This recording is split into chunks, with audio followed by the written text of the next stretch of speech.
बिस्मिल्लाहिर्रहमानिर्रहीम। अस्सलाम वालेकुम माय डियर स्टूडेंट्स। उम्मीद है कि आप ठीक होंगे।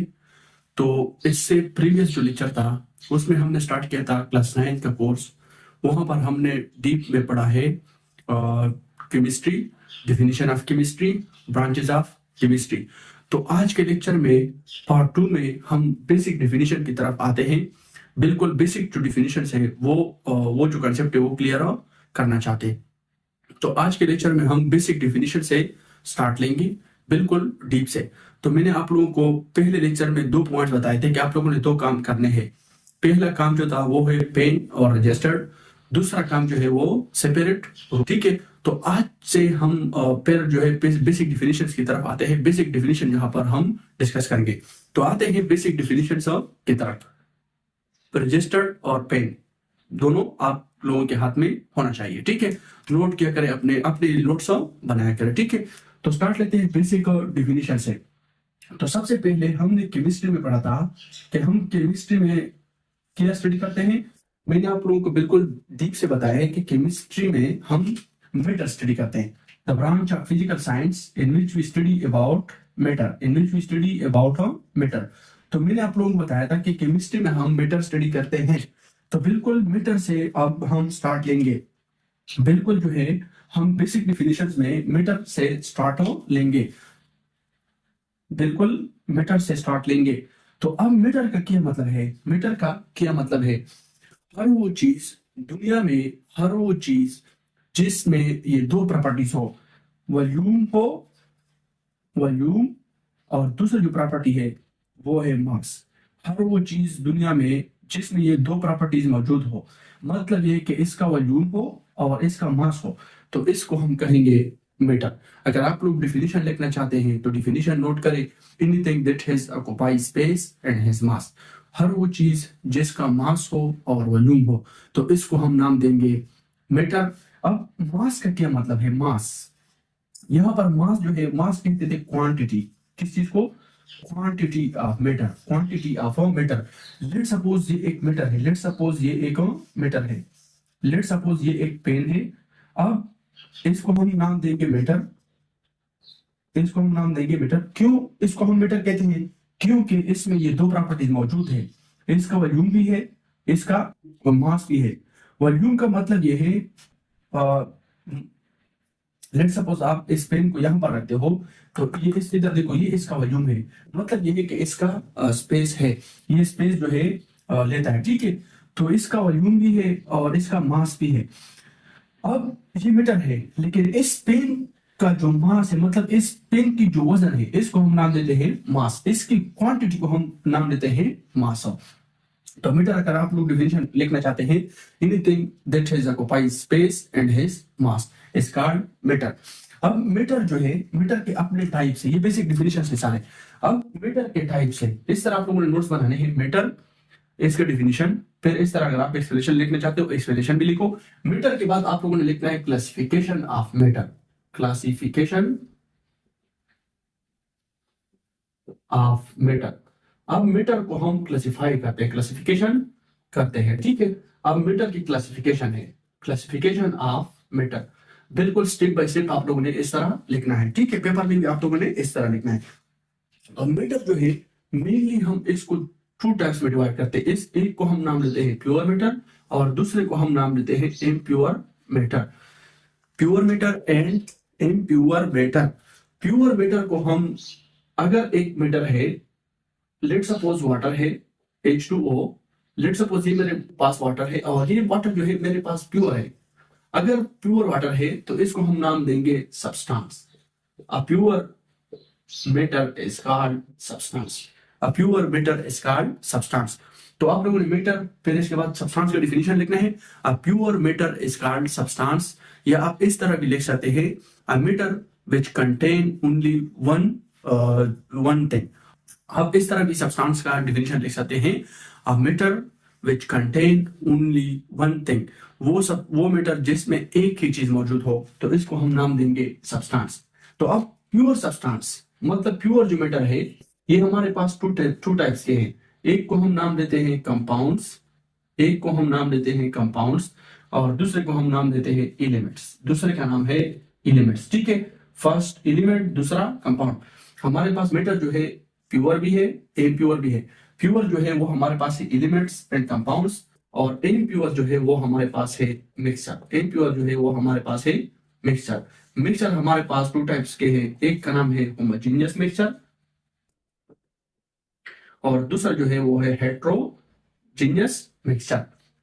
तो मेटर के हमारे पास टू टाइप्स है, pure matter, impure matter. Pure matter जो है वो है एलिमेंट एंड कंपाउंड, और इम्प्योर जो है वो है मिक्सचर। आप मेटर का क्लासिफिकेशन जो है वो इस तरह भी कर सकते हैं। मेटर का क्लासिफिकेशन, दूसरा क्लासिफिकेशन जो है वो है हमारे पास physical matter and chemical matter. तो केमिकल मेटर में हमारे पास आता है मिक्सचर, केमिकल मेटर में हमारे पास आता है मिक्सचर, और फिजिकल जो है, फिजिकल में हमारे पास आता है, फिजिकल में हमारे पास आता है लिक्विड, सॉलिड एंड गैसेस। तो फिजिकल का मतलब है कि यहाँ पर हम ये जो मेटर क्लासिफाई कर रहे हैं ये on the based of physical states, on the based of physical states.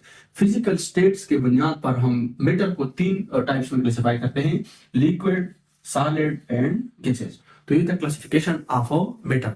तो आज के लेक्चर में हम प्योर मेटर जो है वो डिस्कस करेंगे, प्योर मेटर जो है वो डिस्कस करेंगे। प्योर मेटर में हमारा मेनली जो फोकस होगा वो एलिमेंट्स और कंपाउंड्स पर होगा। यहाँ से मुख्तलिफ किस्म के क्वेश्चंस आ सकते हैं, डिफाइन एलिमेंट्स एंड कंपाउंड्स, या define matter and classify it, या इस तरह क्वेश्चन भी आ सकता है कि what are the differences between elements and compounds, या आप इस तरह के क्वेश्चन भी आ सकता है कि एक्सप्लेन एलिमेंट्स, या इस तरह भी क्वेश्चन आ सकता है कि एक्सप्लेन प्योर सब्सटेंसेस। तो सारा क्वेश्चन जो है यहाँ पर हम क्लियर करेंगे। तो स्टार्ट लेते हैं प्योर मेटर से। प्योर मेटर, एक एक पॉइंट को आप लोगों ने नोट करना है, इस तरह के आप लोगों ने नोट्स बनाने हैं, ठीक है। तो प्योर मेटर से स्टार्ट लेते हैं। तो प्योर मेटर से स्टार्ट लेते हैं, प्योर मेटर, ठीक है। Pure matter, pure matter. तो मैंने आप लोगों को बताया है कि प्योर मेटर जो है वो हमारे पास टू टाइप्स के हैं, एक को हम नाम लेते हैं एलिमेंट्स और दूसरे को हम नाम लेते हैं कंपाउंड्स, ठीक है। कंपाउंड्स। तो सबसे पहले जो हम डिस्कस कर रहे हैं प्योर मेटर वो है एलिमेंट। सबसे पहले हम एलिमेंट डिस्कस करते हैं, फिर कंपाउंड्स की तरफ आते हैं। तो सबसे पहले आप लोगों ने हेडिंग देना है एलिमेंट का। एलिमेंट, बिल्कुल एक एक पॉइंट आप लोगों ने गौर से सुनना है, इंतहाई इंपॉर्टेंट टॉपिक है, इंतहाई बेसिक कंसेप्ट है, ठीक है। तो आप लोगों ने नोट्स बनाने हैं, स्टेप बाय स्टेप आप लोगों ने इस तरह पेपर्स में भी आना है। तो सबसे पहले आप लोगों ने डिफिनीशन करना है। क्या करना है? डिफिनीशन। सबसे पहले आप लोग डिफिनीशन लेके, a pure substance which cannot be broken down into other simpler substances. A pure substance, a pure substance which cannot be broken down into other any simpler substances, into any other simpler substances by any ordinary physical or chemical method, or chemical method is called element. तो कहने का मतलब ये है कि element हमारे पास एक pure substance है जो कि हम इसको इनी अदर मतलब न्यू सब्सटेंसेस में इसको हम कन्वर्ट नहीं कर सकते। तो इस चीज का नाम है element. A pure substance which cannot be broken down into any other simpler substances by any physical or chemical method. Physical या केमिकल मेथड से हम एलिमेंट जो है वो अदर सिंपलर सब्सटेंसेस में डिवाइड नहीं कर सकते। तो पहले आप लोगों ने ये लिखना है डिफिनीशन, फिर इसके बाद इस डिफिनीशन का आप लोगों ने देना है एक्सप्लेनेशन कि हम इस तरह क्यों किस तरह ये कहते हैं कि एलिमेंट हमारे पास एक प्योर सब्सटेंस है जो कि हम इसको अदर सब्सटेंसेस में कन्वर्ट नहीं कर सकते। तो इस चीज को मैं आप लोगों को एक्सप्लेन करता हूं। लेट सपोज लेट सपोज आपने एक एलिमेंट उठाया है, लेट सपोज मैंने एक एलिमेंट उठाया है, इस एलिमेंट का नाम है गोल्ड, इस एलिमेंट का नाम है गोल्ड। तो अब देखो मैं आप लोगों को एक्सप्लेन करता हूं कि ये एलिमेंट हम इस तरह डिफाइन करते हैं तो इसका मतलब क्या है। लेट सपोज मैंने ये एक एलिमेंट उठाया है गोल्ड, और लेट सपोज ये है हमारे पास 15 ग्राम, 15 ग्राम। लेट सपोज ये जो गोल्ड है ये 15 ग्राम है, मैंने इसको तोड़ा है लेट सपोज 10 ग्राम में, और यहाँ पर मैंने किया है 5 ग्राम में, फिर मैंने इसको तोड़ा है 5 ग्राम में, और इसको भी 5 ग्राम में, और इसको 3 ग्राम में और 2 ग्राम में। अब मेरा कहने का मतलब ये है कि अब आप लोग मुझे बताइए, ये एलिमेंट मैंने उठाया था गोल्ड 15 ग्राम, मैंने अब जब मैंने इसको मतलब तोड़ दिया तो ये फिर 5 ग्राम भी है, और ये भी 10 ग्राम है, ये भी 5 ग्राम है, और ये भी 5 ग्राम है, ये 3 ग्राम, ये 2 ग्राम। अब आप लोग मुझे बताएं कि ये गोल्ड है कि नहीं। यस गोल्ड है, ये भी गोल्ड है, ये भी गोल्ड है, ये भी गोल्ड है, ये भी गोल्ड है, ये भी गोल्ड है। मैं मतलब इस गोल्ड को मैं तोड़ रहा हूँ, जितना मैं इसको तोड़ रहा हूँ वही कि वही मुझे जो है वही गोल्ड मिल रही है। तो इसलिए हम इसको प्योर सब्सटेंस कहते हैं, और ये भी कहते हैं कि हम इसको अदर सब्सटेंसेस में कन्वर्ट नहीं कर सकते। तो ये आप इस तरह एक्सप्लेनेशन भी लिख सकते हैं। अब आप लोग अगर क्वेश्चन का है, सिलोबस एक क्वेश्चन है, syllabus why elements can not be broken down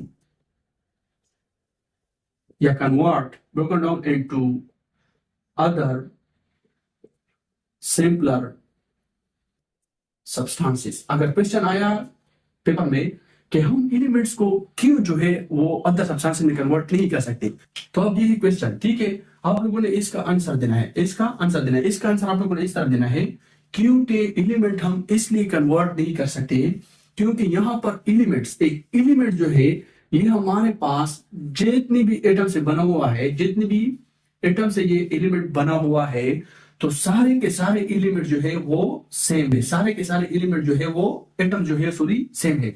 let suppose एक एलिमेंट है, वो एलिमेंट जो है 100 एटम से बना हुआ। लेट सपोज मैंने कहा है कि एक एलिमेंट है वो 100 एटम से बना हुआ है, तो ये सारे के सारे एटम, ये एलिमेंट जितने एटम से बना हुआ है ये सारे एटम जो है सेम है, तो इसलिए हम इसको अदर सब्सटेंसेस में कन्वर्ट नहीं कर सकते।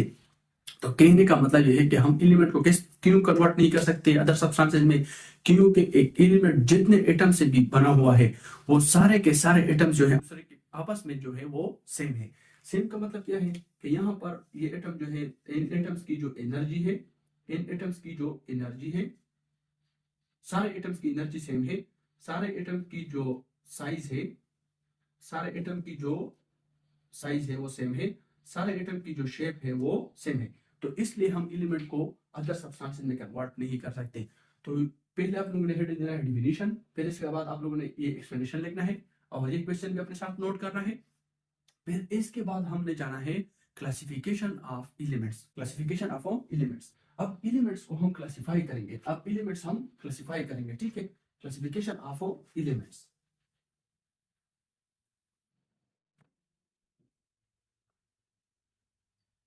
तो ये डिफिनीशन। अब दूसरा पॉइंट जो है वो आप लोगों ने लिखना है डिफिनीशन फर्स्ट, सेकंड जो है वो आप लोगों ने लिखना क्लासिफिकेशन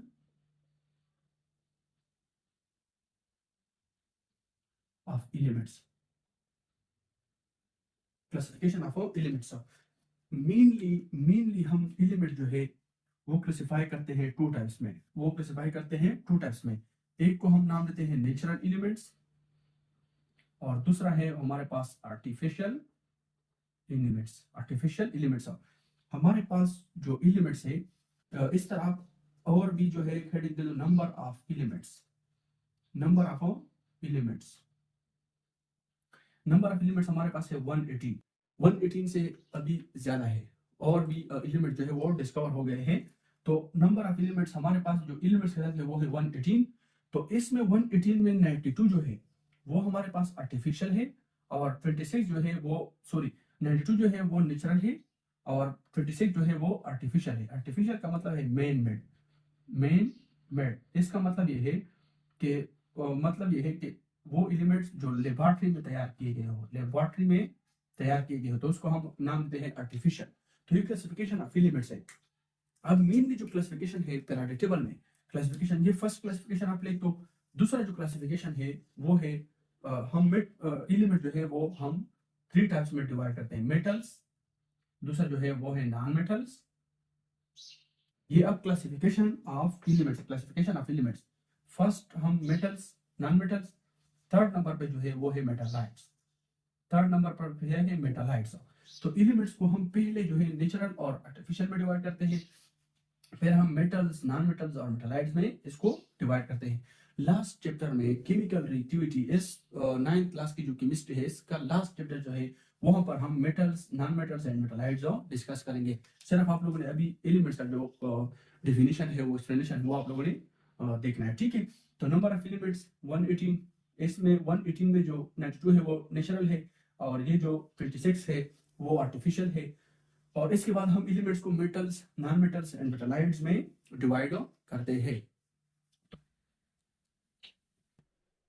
तो अब आप लोगों ने इसके बाद जो हेडिंग देना है वो है fundamental unit.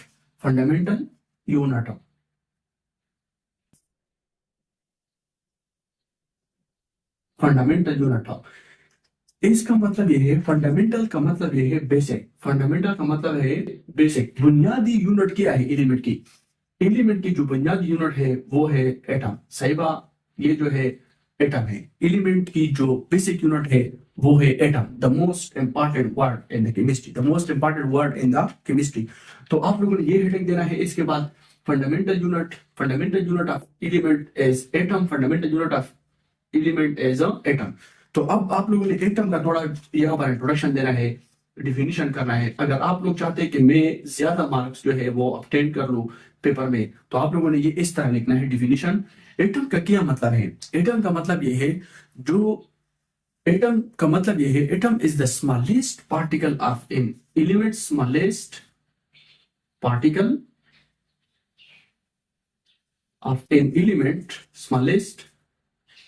of an element which may or may not take part in a chemical reaction is called atom. तो कहने का मतलब है कि एटम जो है ये एक बेसिक, एक फंडामेंटल यूनिट है एलिमेंट का। तो अब एटम क्या चीज है?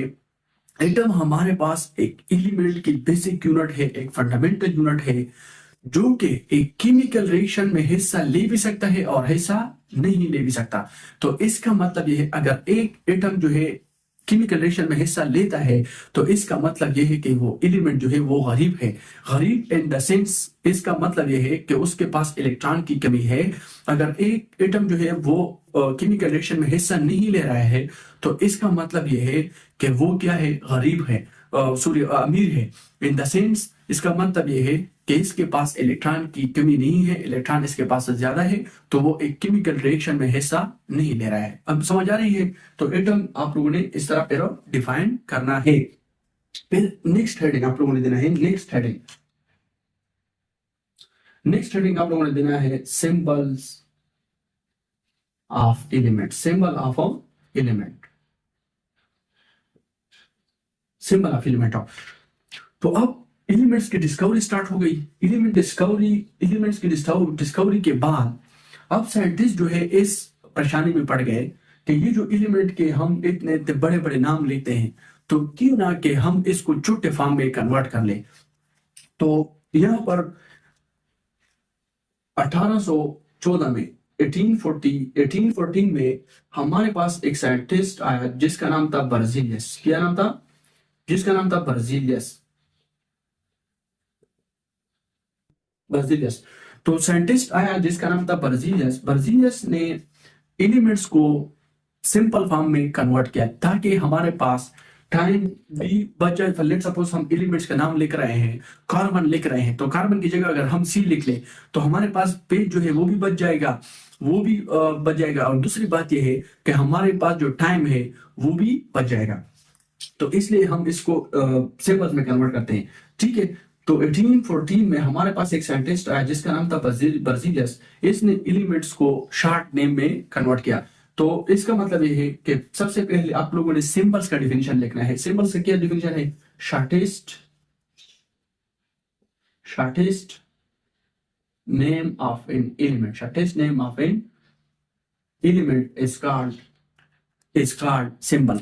तो एलिमेंट का एक मुख्तसर नाम, इसको हम नाम देंगे सिंबल्स। तो 1814 में बर्जीलियस ने ये जो सिस्टम है वो प्रेजेंट किया। ठीक है, तो यहाँ पर सिंबल्स ऑफ एलिमेंट जो है ये हम यहाँ पर मुख्तलिफ किस्म के कैसे जाते हैं। यहाँ पर आप definition, classification, number, fundamental, symbol of element, इसके बाद आप लोगों ने लिखना है केसेस। क्या केसेस लिखना है? मतलब ये है कि हम एलिमेंट्स को नाम देते हैं लेकिन मुख्तलिफ किस्म के केसेस है। फर्स्ट केस जो है वो ये है कैपिटल लेटर। लेट सपोज एक एलिमेंट है, इसका जो फर्स्ट लेटर है, इसका जो फर्स्ट लेटर होता है वो हम कैपिटल में लिखते हैं, बस वो ही उसका सिंबल होता है। लेट सपोज हम कार्बन, तो कार्बन का, अब देखो कार्बन का फर्स्ट लेटर क्या है? सी। तो अब ये सी जो है ये हम कैपिटल में लिखते हैं, तो ये इसका सिंबल बन जाता है। लेट सपोज हम लिखते हैं नाइट्रोजन। अब नाइट्रोजन का देखो, नाइट्रोजन का फर्स्ट लेटर जो है वो है एन, तो ये हम कैपिटल में लेते हैं नाइट्रोजन। तो ये केस 1 है। केस 2 को देखो, केस 2 में कहते हैं कि इस तरह भी आप दे सकते हैं एलिमेंट को एक शॉर्टेस्ट नाम। लेट सपोज फर्स्ट लेटर जो है वो है आप लोगों ने कैपिटल में लिखना है, फर्स्ट लेटर वो आप लोगों ने कैपिटल में लिखना है, फर्स्ट वाला, ठीक है। और सेकंड जो है वो आप लोगों ने स्मॉल में लिखना है, सेकंड जो है वो आप लोगों ने स्मॉल में लिखना है। लेट सपोज हमारे पास है एक एलिमेंट कैल्शियम, अब कैल्शियम को आप लोगों ने किस तरह जो है नाम देना है, मैंने आप लोगों को बताया कि फर्स्ट जो लेटर है वो आप लोगों ने कैपिटल में लिखना है, सेकंड जो लेटर है वो आप लोगों ने स्मॉल में लिखना है। तो इसको नाम दो सी ए। तो ये कैल्शियम का जो है सिंबल हो गया। इस तरह आप नाम भी और एलिमेंट्स को भी नाम दे सकते हैं। तो इस तरह की एलिमेंट्स भी है जिसको हम नाम देते हैं लैंग्वेज, लैटिन और ग्रीक लैंग्वेजेस में। ठीक है, मतलब ये है कि एंटोनी है, बेसमेंट, वो हम देते हैं, इस तरह के नाम देते हैं। तो वो भी आप वहां से बुक से देख सकते हैं। तो ये था एलिमेंट्स का इंट्रोडक्शन।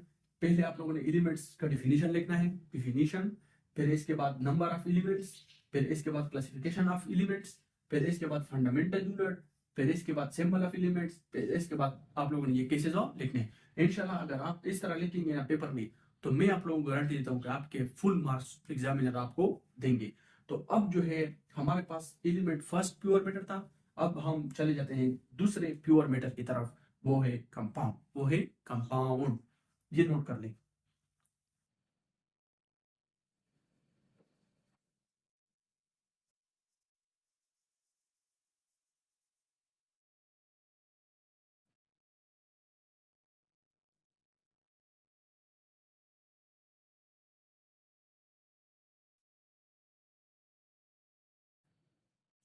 तो इन चीजों को आप लोगों ने बिल्कुल नोट करना है, ठीक है। दूसरा जो हमारे पास प्योर कंपाउंड है वो है, दूसरा जो प्योर मेटल है वो है कंपाउंड।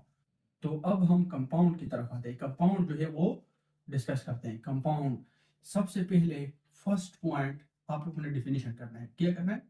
डिफिनीशन। सबसे पहले आप लोगों ने इसका डिफिनीशन लिखना है। A pure substance which consist of two और more than two elements combined chemically. जब हमारे पास दो या दो से ज्यादा एलिमेंट जो है वो केमिकली कंबाइंड हो जाए, तो हमारे पास जो रिजल्ट मिलता है उस रिजल्ट का नाम है compound. when two or more than two substances, when two or more than two elements combined chemically with a fixed ratio is called compound. तो इस तरह भी आप लिख सकते हैं, इस तरह आप लिख सकते हैं a pure matter which consists of two or more than two elements combined chemically with a fixed ratio by mass. इस तरह आप लिखो a pure substance,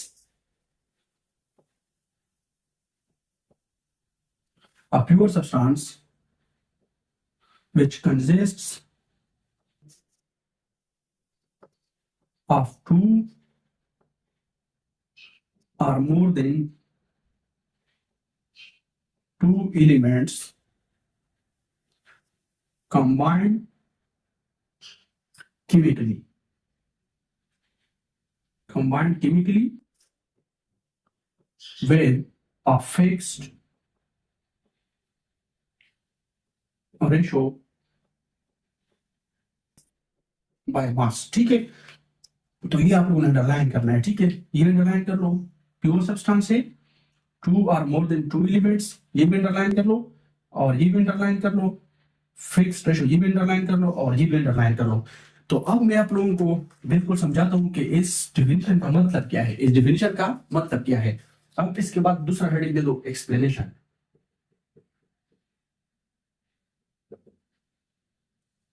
explanation heading दे दो। हम कहते हैं कि कंपाउंड जो है ये हमारे पास एक प्योर सब्सटेंस है जो कि 2 या 2 से ज्यादा एलिमेंट से बनता है, और वो एलिमेंट जो है वो केमिकली कंबाइंड होते हैं, और इसके रेशो जो है वो फिक्स्ड होती है। अब इसका मतलब क्या है? इसका मतलब ये है कि लेट सपोज मैंने एग्जांपल के तौर पर एक वाटर उठाया हुआ है, एक कंपाउंड है जो कि एक कंपाउंड है। लेट सपोज ये एक कंपाउंड है, इसको हम नाम देते हैं वाटर, इसका नाम है वाटर, इसका नाम है वाटर। अब इसकी कंपोजिशन को देखो, किस चीज को? कंपोजिशन। कंपोजिशन का मतलब है कि ये कंपाउंड किन चीज से बना हुआ है? 2 हाइड्रोजन प्लस 1 ऑक्सीजन। अब इसका मतलब है कि अगर हाइड्रोजन और ऑक्सीजन जो है ये केमिकली कंबाइंड होते हैं तो ये हमें देते हैं वाटर। अब फिक्स्ड रेशो का मतलब क्या था? यहाँ पर मैंने डेफिनेशन लिखा है कि फिक्स्ड रेशो का मतलब ये है कि यहाँ पर वाटर की जो रेशो है वो है 2:1। ये अब वाटर की फिक्स्ड रेशो है, ये अब वाटर की क्या है? Fixed ratio. इसका मतलब ये है कि अगर आप वाटर पेशावर से उठाते हैं तो इसकी रेशो 2:1 होगी। अगर वाटर आप इस्लामाबाद से उठाते हैं तो वो भी 2:1 हुई। अगर आप वाटर जो है वो स्टीम से उठाते हैं तो वो भी 2:1 होगी इसकी रेशो। अगर आप समंदर से पानी उठाते हैं तो वो भी 2:1 होगी। इसका मतलब है कि दुनिया में जहां से भी आप वाटर उठाते हैं तो उसकी रेशो होगी 2:1। तो इसलिए हम कंपाउंड में ये वर्ड जो है यूज करते हैं कि फिक्स्ड रेशो। इसका मतलब है कि फिक्स्ड रेशो। अब अगर आप लोग जो है रेशो जो है वो चेंज करते हैं, लेट सपोज, तो फिक्स्ड रेशो हम इसलिए लेते हैं। अब यहाँ पर वाटर की जो मास है वो है 18 ग्राम, सही सो 18 ग्राम पर मोल। अब वाटर की जो मास है वो है 18 ग्राम। अगर आप इसका मॉलिक्यूलर मास जो है वो फाइंड करते हैं, ठीक है। अब वाटर जो है आप जहां से भी वाटर उठाते हैं इसकी रेशो जो है वो 2:1 होगी, और इसका जो मास है वो 18 ही होगा जहां से भी आप वाटर उठाते हैं। तो इसलिए हम 2 वर्ड जो है यहाँ पर लेते हैं, fixed ratio and mass of. अब लेट सपोज आप जो है इस रेशो को चेंज करते हैं। लेट सपोज मैंने ये रेशो जो है 2:2 किया, 2:2 किया। अब देखो इसका मतलब है कि यहाँ पर हमारे पास है 2 ऑक्सीजन और 2 हाइड्रोजन। तो ये हमारे पास जो है अदर कंपाउंड, नेक्स्ट जो डिफरेंट कंपाउंड बनता है H2O2। यहाँ पर मैंने रेशो जो है वो चेंज किया है, 2 ऑक्सीजन किए हैं 2 हाइड्रोजन, तो इससे बन गया H2O2। इसका मतलब है हाइड्रोजन पर ऑक्साइड, हाइड्रोजन पर ऑक्साइड,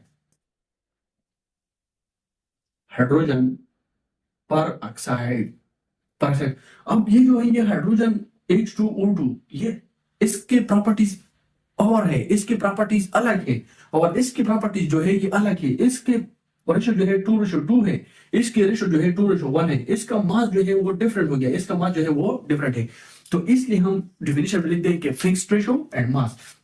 अगर आप रेशो जो है चेंज करते हैं तो कंपाउंड जो है वो भी चेंज होता है, कंपाउंड के प्रॉपर्टीज जो है वो भी चेंज होते हैं। तो इसलिए आप लोगों ने ये एक्सप्लेनेशन इस तरह लिखना है और डेफिनेशन भी इस तरह लिखना है, ठीक है। फिर इसके बाद हम लेट्स सपोज हमने अभी जो है पढ़ा है एलिमेंट, तो एलिमेंट्स को हम नाम देते हैं, शॉर्टेस्ट नाम जो हम देते हैं वो है सिंबल्स। मतलब ये कि एलिमेंट जो है हम सिंबल से रिप्रेजेंट करते हैं। अब कंपाउंड के तो बड़े बड़े नाम है, कंपाउंड्स के भी तो बड़े बड़े नाम है, इसलिए वो भी हम जो है वो छोटा करना चाहते हैं ताकि हम शॉर्टली जो है वो जल्दी जल्दी लिख सके। तो कंपाउंड के लिए जो हम शॉर्टेस्ट चीज जो है वो इस्तेमाल करते हैं उसको हम नाम देते हैं फार्मूला। क्या? फार्मूला।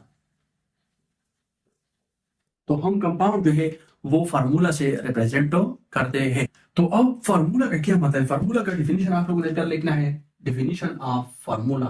फार्मूला का मतलब ये है, फार्मूला या आप केमिकल फार्मूला भी लिख सकते हैं, केमिकल फार्मूला।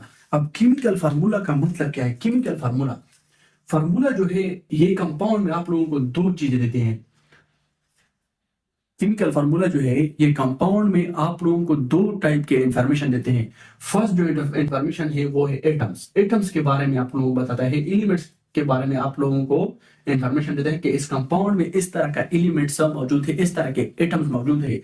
और दूसरी बात ये कि आप लोगों को ये रेशो भी बताते हैं, ठीक है। लेट सपोज एक कंपाउंड है जिस कंपाउंड का नाम है NaOH, सोडियम हाइड्रोक्साइड। इसका मतलब है कि सोडियम हाइड्रोक्साइड। तो ये इस कंपाउंड का नाम है। ये इस कंपाउंड का आप लोग इस तरह लिखिए कि इस तरह लाइन जो है वो लगा ले, ठीक है, लाइन इस तरह लगा ले। और ये जो है नेम ऑफ कंपाउंड, और यहां पर आप लोगों ने लिखना है फार्मूला ऑफ अ कंपाउंड, ठीक है, इस तरह लाइन लगा ले। तो फर्स्ट जो है NaOH, इसका नाम है सोडियम हाइड्रोक्साइड। अब इस वजह को ये सोडियम हाइड्रोक्साइड है। अब यहाँ से नेम से आप लोगों को पता नहीं चल रहा है कि यहाँ कौन से एलिमेंट मौजूद है या रेशो क्या है। तो यहाँ पर आप लोग जो है ये फाइंड कर सकते हैं कि यहाँ पर हमारे पास सोडियम जो है 1 है और यहाँ पर हाइड्रोक्साइड जो है वो भी 1 है। या इस तरह भी लिख सकते हैं कि मतलब ये है कि यहाँ पर ऑक्सीजन भी 1 है, हाइड्रोजन भी 1 है। तो एटम्स भी आप लोग बता रहे हैं, एलिमेंट्स भी आप लोगों को बता रहे हैं, और इसके रेशो भी आप लोगों को बता रहे हैं। इसका मतलब कि अगर आप 1:1 एक ऑक्सीजन, एक हाइड्रोजन, एक सोडियम उठाते हो तो ये आप लोगों को देता है सोडियम हाइड्रोक्साइड। इस तरह आप और एलिमेंट्स भी लिख सकते हैं। जिस तरह मैं आप लोगों को दूसरा एग्जांपल जो है लिखता हूं NaCl, इसका नाम है सोडियम क्लोराइड, ठीक है। अब इसको देखो, ये किस तरह की इंफॉर्मेशन देते हैं। सोडियम है, इसका मतलब है कि सोडियम एलिमेंट मौजूद है, क्लोरीन एलिमेंट्स मौजूद है। ये एलिमेंट्स है, ये क्या है, एलिमेंट्स। और दूसरी बात रेशो जो है, रेशो क्या है, 1:1। इस तरह आप अदर एग्जांपल भी उठा सकते हैं। इस तरह तीसरा जो एग्जांपल है वो आप लोगों ने देना है H2SO4। इस तरह आप लोगों ने बुक में जो है नोटबुक में formula, chemical formula shows the number of elements and a ratio of in a compound। तो ये आप लोगों ने डेफिनेशन सारा लिखना है। फिर इसके बाद आप लोगों ने ये एग्जांपल देने हैं, फार्मूला ऑफ ए कंपाउंड, फिर name of A compound. Formula में फर्स्ट जो है NaOH, दूसरा NaCl, तीसरा H2SO4। ये फार्मूला है। ये क्या है, formula, this is a formula. इसका नाम है सल्फ्यूरिक एसिड, ठीक है, सल्फ्यूरिक एसिड। ये हमारे पास एक एसिड है, सल्फ्यूरिक एसिड, स्ट्रॉन्ग एसिड है। तो ये सल्फ्यूरिक एसिड है, ये इसकी नेम है। ये इस कंपाउंड का क्या है, नेम। अब इसको देखो, ये आपको किस तरह के एलिमेंट्स दे रहे हैं, इंफॉर्मेशन दे रहे हैं। हाइड्रोजन मौजूद है, सल्फर मौजूद है, ऑक्सीजन मौजूद है, ये एलिमेंट्स है। अब रेशो को देखो, रेशो क्या है हमारे पास, 2:1:4। अगर आप लोग 2 हाइड्रोजन, 1 सल्फर, 4 ऑक्सीजन उठाते हैं तो ये आप लोगों को देते हैं H2SO4 सल्फ्यूरिक एसिड। तो कंपाउंड के लिए फर्स्ट जो हेडिंग है डिफिनीशन, दूसरा जो है एक्सप्लेनेशन, तीसरा जो है फार्मूला, और फोर्थ वन जो है ये आप लोगों ने एग्जांपल देने हैं। फिफ्थ नंबर जो है वो आप लोगों ने देना है टाइप्स ऑफ कंपाउंड्स। कंपाउंड जो है वो हमारे पास मुख्तलिफ किस्म के हो सकते हैं। फिफ्थ नंबर पे आप लोगों ने देना है टाइप्स ऑफ कंपाउंड्स। तो कंपाउंड्स की मुख्तलिफ किस्म के टाइप्स होते हैं। आयनिक कंपाउंड भी हो